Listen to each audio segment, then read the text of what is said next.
जैसे ये इमरजेंसी है, they are perplexing unsolved mystery of otology. 40 साल में 30 साल में भी ये केसेस जाने जाते हैं। ये केसेस को बोलते हैं idiopathic. It is very sudden, हम उसको एंटिसिपेट नहीं कर सकते। वी कैन नॉट एंटिसिपेट कि ये अभी होने वाला है। जो बॉडी का बैलेंसिंग मेंटेन करता है, बॉडी का हियरिंग, कान का हियरिंग मेंटेन करता है, उसमें हेयर सेल्स में इंजुरी हो जाती है। सो ये सब केसेस में क्या होता है, देखने में patient looks very normal, suddenly patient उठता है एंड ही इज़ लाइक मुझे सुनाई नहीं दे रहा है, वो हमें नहीं पता चलता, but because of that tumour also तो कान की नसें दब जाती है और उसकी वजह से भी ये सुनाई एकदम बंद हो जाता है। I have so many young patients जो मेरे पास आते हैं and they having that tinnitus problem, fullness of ear, कान में सुनाई कम होना, ये सब उनको प्रॉब्लम हो रही है। दैट मीन्स वो ग्राफ पूरा नीचे चला जाता है and this is also called as sensory neural hearing loss. Old patient आते हैं, we have to find out, मुझे जांच करनी पड़ेगी कि उसको इन्फेक्शन हुआ है या आगे कोई स्ट्रोक या ब्रेन स्ट्रोक या ऐसी कोई इमरजेंसी, या विद इन 24 आवर्स वो पेशेंट आ गया मेरे पास, I will treat him, around 80% वो ठीक हो जाएगा। ऑक्सीजन से क्या होता है कि जो कॉक्लिया का ब्लड फ्लो होता है वो बढ़ जाता है एंड सुनाई पेशेंट को वापस आ सकती है। Over the period of 10 years अगर वो एक ही जगह पे वही फैक्ट्री में काम करता रहेगा, उसको भी ये हो सकता है। What I do is I give intratympanic injection. मैं क्या करती हूँ, कान के पर्दे के अंदर एक इंजेक्शन लगाती हूँ। महंगा बिल्कुल नहीं है, it will cost you only 2000 to 3000 rupees.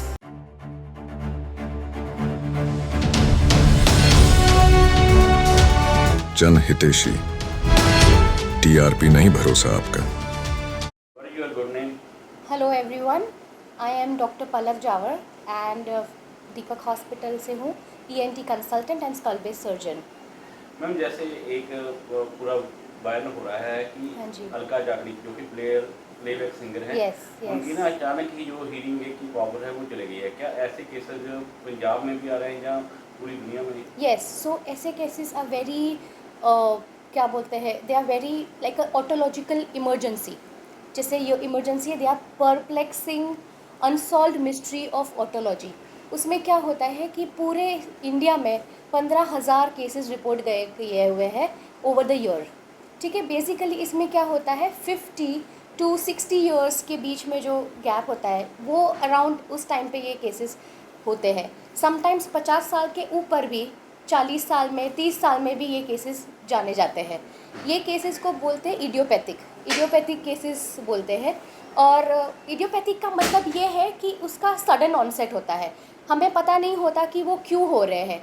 Sudden onset, जैसे इन्फेक्शन हो गया कान में इन्फेक्शन हो गया, वो ब्रेन में हो गया, जैसे मेनिंजाइटिस, मम्स, एनसेफेलाइटिस, वेरिसेला, वैसे इन्फेक्शन, या कभी कभी ब्रेन में हेमोरेज होता है, स्ट्रोक पेशेंट्स को भी ऐसे कभी हो जाता है। इट इज़ वेरी सडन, हम उसको एंटिसिपेट नहीं कर सकते। वी कैन नॉट एंटिसिपेट कि ये अभी होने वाला है, और इसलिए ऑटोलॉजी इमरजेंसी इसका नाम दिया गया है। सो कभी कभी जैसे ज़्यादा नॉइस एक्सपोजर से, या हियरिंग डिवाइस जो यूज़ करते हैं, हेडफोन्स या एयरपॉड्स जो ज़्यादा यंग जनरेशन यूज़ करती है, उसमें भी ये ज़्यादातर पाए गए हैं केसेस।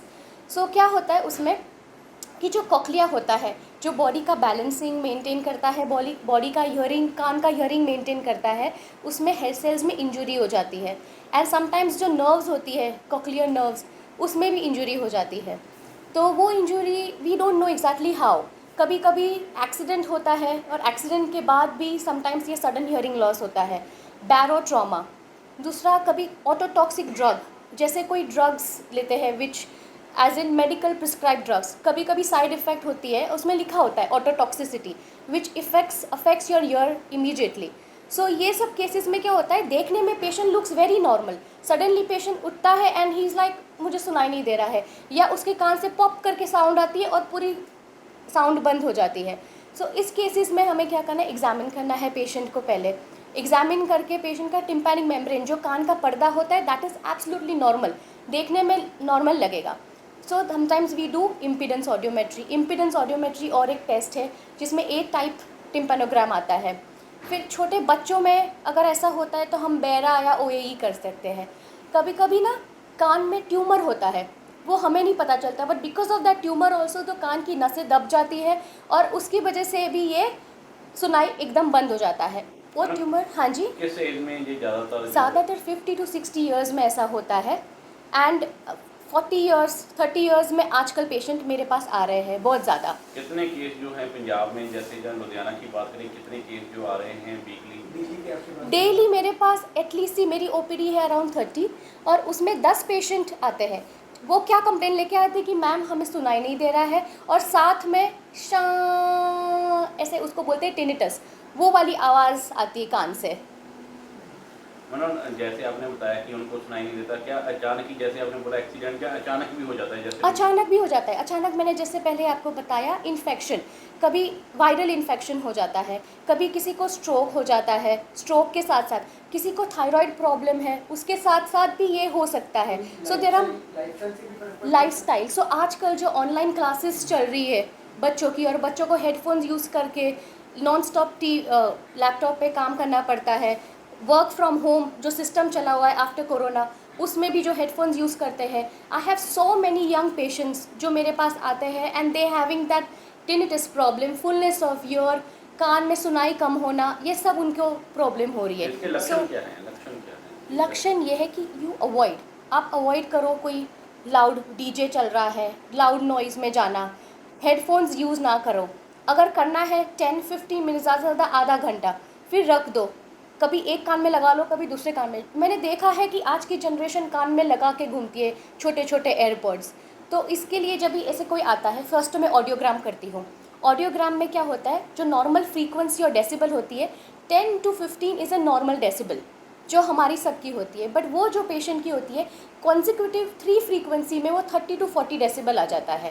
दैट मीन्स वो ग्राफ पूरा नीचे चला जाता है and this is also called as sensory neural hearing loss, sudden sensory neural hearing loss. ਅੱਛਾ ਜਦੋਂ ਤੁਹਾਡੇ ਕੋਲ ਪੇਸ਼ੈਂਟ ਡੇਲੀ ਤੁਸੀਂ ਕਹਿੰਦੇ ਸਰ 10 ਦੇ ਕਰੀਬ ਤੁਹਾਡੇ ਕੋਲ ਪੇਸ਼ੈਂਟ ਆਉਂਦੇ ਨੇ Yes. ਕੀ ਕਾਰਨ ਕੀ ਦੱਸਦੇ ਨੇ ਉਹਨਾਂ ਵਿੱਚ ਜ਼ਿਆਦਾतर ਹੈਡਫੋਨ ਦੀ ਕਾਰਨ ਹੁੰਦੇ yes, young generation headphone, old में ओल्ड पेशेंट आते हैं, we have to find out, मुझे जांच करनी पड़ेगी कि उसको इन्फेक्शन हुआ है या आगे कोई स्ट्रोक या ब्रेन स्ट्रोक या ऐसी कोई इमरजेंसी कोई तकलीफ़ हुई है कि नहीं, उसको थायराइड प्रॉब्लम है कि नहीं। तो अच्छा, उसके लिए यस इलाज की करने की पॉसिबिलिटी है, Yes. लोगों को डर भी so it is called as otological emergency, जैसे मैंने पहले भी आपको बोला था। तो विद इन 1 वीक या विद इन 24 आवर्स वो पेशेंट आ गया मेरे पास, I will treat him around 80% वो ठीक हो जाएगा। क्या करते हैं कि जो नए नए ताज़े नर्व फाइबर्स जो डैमेज हुए हैं because of some viral infection और सम इडियोपैथिक कॉज, वो वायरल इन्फेक्शन, वो जो डैमेज हुए जो फाइबर्स है उसको हम रिप्लेनिश करते हैं।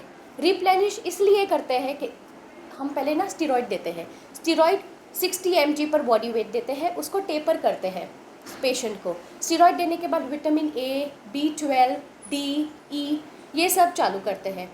कभी कभी हाइपरबैरिक ऑक्सीजन देते हैं। ऑक्सीजन से क्या होता है कि जो कॉक्लिया का ब्लड फ्लो होता है वो बढ़ जाता है एंड सुनाई पेशेंट को वापस आ सकती है। जितना जल्दी ट्रीटमेंट करोगे उतना जल्दी पेशेंट को ठीक रहेगा। मतलब लगता है कि जैसे लगातार एयर पोल्यूशन, नॉइस पोल्यूशन बढ़ रहा है, Yes. उसकी वजह से भी ये मतलब लगातार बीमारी जो बढ़ रही है।